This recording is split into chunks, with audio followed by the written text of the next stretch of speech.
notizie di economia e della borsa. Una serie di tagli del rating sovrano dell'Italia, tali da portarlo ad un livello speculativo da parte di tutte le principali agenzie, avrebbero la conseguenza di mettere le banche italiane al di fuori dei meccanismi ordinari di approvvigionamenti e di liquidità tramite la BCE. La Banca Centrale Europea ha lasciato i tassi di interesse invariati. Il tasso principale resta fermo allo 0%, quello sui prestiti marginali allo 0,25% e quello sui depositi si attesta al meno 0,40%. La decisione è in linea con le attese del mercato.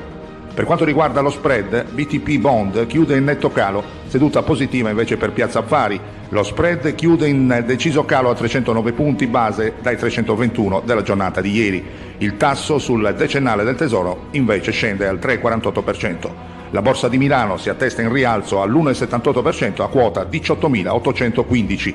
Sono queste le ultime notizie di economia da Piazza Affari Milano, la linea che può tornare alla regia.